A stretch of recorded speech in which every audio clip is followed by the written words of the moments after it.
Et bonjour à toutes et à tous, c'est la web radio du lycée Arthur Varocco. Et on se retrouve aujourd'hui avec deux personnes. Bonjour madame. Bonjour. Nous sommes avec madame Trivier et Romain. Bonjour. Romain, tu fais quoi ici toi? Moi je viens interviewer une professeure. Waouh. Et vous madame Trivier, vous êtes là pourquoi? Écoutez, on m'a gentiment demandé de venir présenter l'option que j'enseigne, donc je suis là avec vous. C'est parfait. Du coup vas-y Romain, je te laisse la parole. C'est Tu parfait. guides l'émission. D'accord, je vais faire ça. Alors, pour commencer l'émission, est-ce que vous pourriez vous présenter?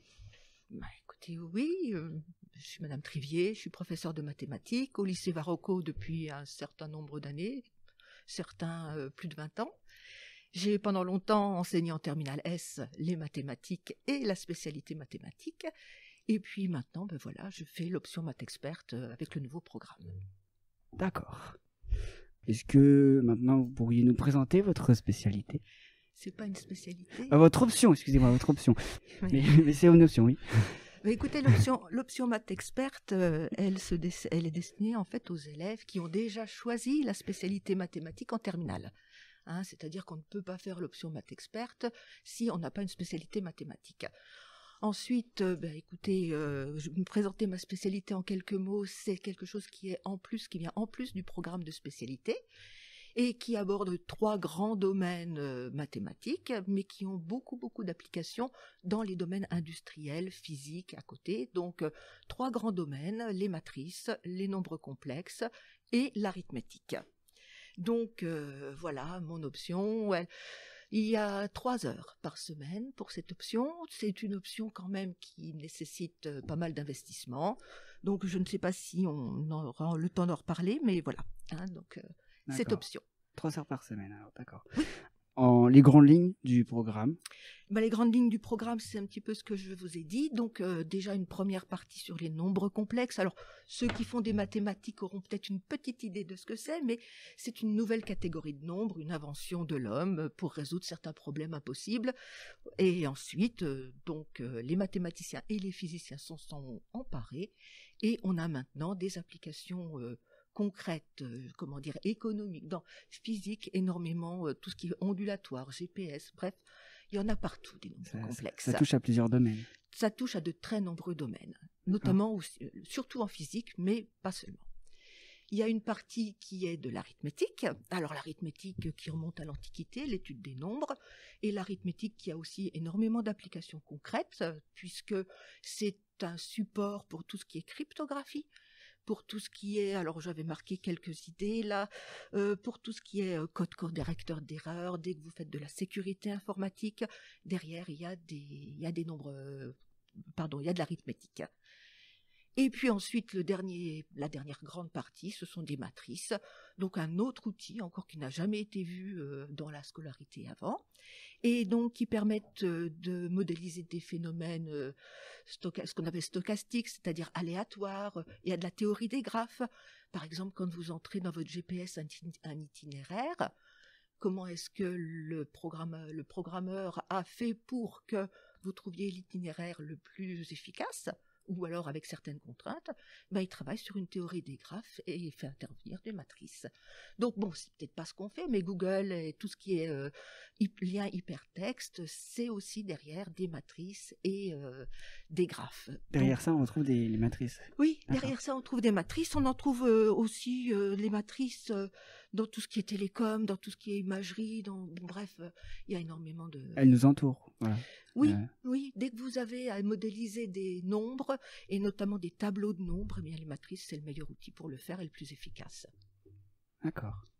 Donc voilà, c'est 3 grands domaines qui sont à part du domaine de spécialité. D'accord. Ce qui définit l'option, en gros, Math Expert, c'est les 3 domaines-là, c'est ça? Oui. D'accord. Oui. Ensuite, selon vous, les qualités, les compétences pour un élève qui souhaiterait faire cette option? Alors, un élève qui souhaite faire cette option doit déjà aimer les mathématiques. C'est la première Ouais. condition parce que sinon j'y souffre. Donc la première chose, oui, c'est aimer les mathématiques. Bien sûr, peut-être avoir un projet professionnel qui lui demande aussi un certain niveau en mathématiques, c'est-à-dire que des élèves qui souhaiteraient faire des classes préparatoires ou intégrer des écoles d'ingénieurs, ils doivent penser aussi à, comment dire, fortifier, entre guillemets, leurs compétences mathématiques parce que Leurs acquis. vous Ouais. voyez, leurs acquis, il y en aura toujours à un moment besoin ou un autre. Et puis, de toute façon, c'est un entraînement aussi à la démonstration, à la logique, à beaucoup de choses. C'est des outils qu'on manipule. C'est aussi un petit peu d'informatique que l'on fait, des algorithmes qu'on programme, un petit peu de travail, même de l'informatique sur papier, de la cryptographie avec Excel, des choses comme ça. Donc, bon, c'est assez varié. Donc voilà, j'ai dit aimer les mathématiques, c'était la première condition. Puis quand même, ça te donne un peu de travail, donc un petit peu de courage derrière pour acquérir les les nouvelles notions. Une bonne implication et une envie Oui, de comprendre tout ça. oui, oui. Ça, c'est sûr que si vous arrivez déjà avec des bases un peu fragiles et une motivation pas fantastique, ça sera Il vaudrait mieux difficile. éviter de se lancer Oui, Oui. c'est quand même la notion de Oui, oui. la spécialité mathématique Oui. n'est déjà pas simple. Et donc les maths expertes, je dis pas qu'elles sont encore plus compliquées, ce n'est pas vrai, c'est un autre domaine des mathématiques qu'on aborde, mais qui demande aussi du travail. C'est quelque chose de nouveau, donc on ne peut pas se raccrocher à quelque chose qu'on a déjà étudié. Ou D'accord. pas beaucoup. Donc aimer découvrir aussi. Oui, et aimer découvrir tout ce qu'on attend d'un petit peu de curiosité aussi, Oui. puisque on va travailler sur des problèmes concrets, des applications concrètes de toutes ces notions mathématiques. Donc il faut pas être rebuté non plus, il faut être curieux, il faut savoir chercher. Quand on vous donne des outils informatiques, il faut savoir se les approprier, il faut être capable de façon autonome d'aller chercher un petit peu, de ne pas demander de l'aide tout de suite, de creuser les problèmes, de se tromper pour comprendre et puis recommencer. Donc voilà, c'est tout un processus qui est un processus classique en mathématiques. Donc pour résumer, la curiosité, la persévérance, l'envie d'apprendre, la motivation. Tout à fait. Et- Voilà, les qualités d'un élève. Oui, d'accord. Donc la charge de travail, vous avez à peu près... Non, vous avez pas- Alors la charge de travail, je crois que les élèves pourraient plus le dire que moi, Mhm. mais je peux quand même vous dire, il y a 3 heures de cours par semaine. Bon, cette année est une année vraiment particulière, franchement, mais ça demande encore à côté au moins 3 ou 4 heures par semaine de travail par rapport aux exercices qui sont demandés, par rapport aux révisions pour les devoirs. Et quand je dis 3 ou 4 heures par semaine, c'est le minimum à côté. Il faut savoir que ces élèves-là, ils ont 6 heures de spécialité mathématique plus 3 heures de mathématiques expertes. Donc, D'accord. ils ont une bonne quantité de mathématiques par semaine. Donc un travail régulier à fournir. Indispensable. Oui. Indispensable parce que le cours, on avance régulièrement, il y a toujours des nouveautés, donc il faut apprendre, il faut en permanence avoir à l'esprit ce qui a été fait avant pour pouvoir comprendre ce qui est fait après. Donc oui. Donc une bonne participation en cours et rester. Ça c'est le Oui, oui. ça c'est le mieux, la bonne Oui, oui. participation en cours. Ça, si on pouvait avoir des élèves qui participent, souvent, ce serait bien. Ok. Donc voilà. Votre ressenti, je pense à la question ressenti, comment ça? Votre ressenti, je sais pas, c'est bon. Alors, le Expliquez. ressenti. C'est- Que pensez-vous, que voulez-vous dire par ressenti? Ressenti, comment vous interprétez cette matière, cette option? Comment est-ce que vous aimez l'enseigner? Est-ce que vous pouvez dire, d'un ressenti global, est-ce que vos élèves, aiment bien cette option, etc. D'accord. Alors, moi, à l'enseigner, j'aime beaucoup. Mais après, par rapport aux élèves, c'est à eux qu'il faudrait demander, je pense, parce que là, peut-être qu'il y a des parties du programme qu'ils préfèrent à d'autres. Il y a des parties qui sont un petit peu plus austères. L'arithmétique, c'est plus austère. Les matrices, c'est nouveau, mais bon, on peut... Et je pense que leur ressenti, en fait... je sais pas trop. Ça dépend de chacun. Ça dépend de chacun. Il y a des élèves qui ont manifesté leur satisfaction et leur plaisir d'être là.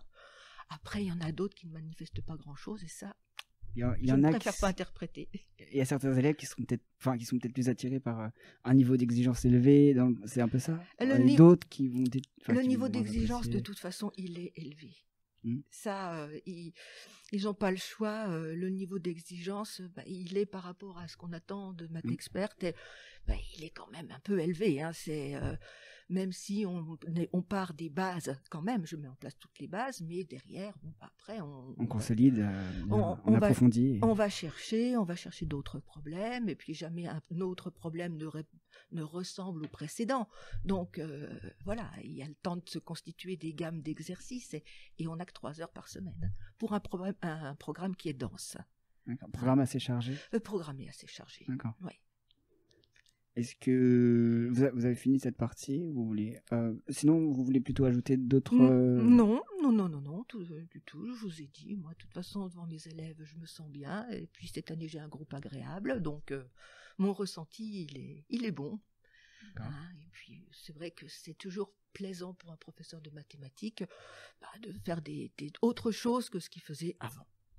Oui, de changer un petit peu le programme qu'il enseigne. Et voilà, le programme évolue, oui. Là, l'option, c'est une nouvelle option, et elle reprend une partie de la spécialité mathématique, mais avec d'autres choses. Donc, le programme a été un peu modifié, oui, et notamment tout ce qui est la fin des matrices, les chaînes de Markov, tout ça, c'est nouveau, donc c'est intéressant. D'accord. Quelque chose à ajouter ? Mais écoutez, je ne saurais trop conseiller aux élèves de première spécialité qui sont intéressés, éventuellement de s'adresser aux élèves qui sont actuellement en option maths experte. J'espère qu'ils leur diront quand même leur donneront des renseignements assez positifs. Ah non, Thomas dit non. Et puis voilà, s'ils ont envie de me poser des questions, ils savent que je peux être disponible facilement, qu'on me trouve très souvent au 3e étage, dans les salles de mathématiques. Et puis voilà, et puis j'ai eu grand plaisir à venir vous répondre. D'accord, merci à vous. Merci. Bien, du coup, merci madame, merci Romain. Merci d'être venu, merci d'avoir fait cette interview. Je vous en prie. Et puis du coup, au revoir. Au revoir. Au revoir. Tchuss tout le monde, c'était la web radio du lycée Arthur Rauco.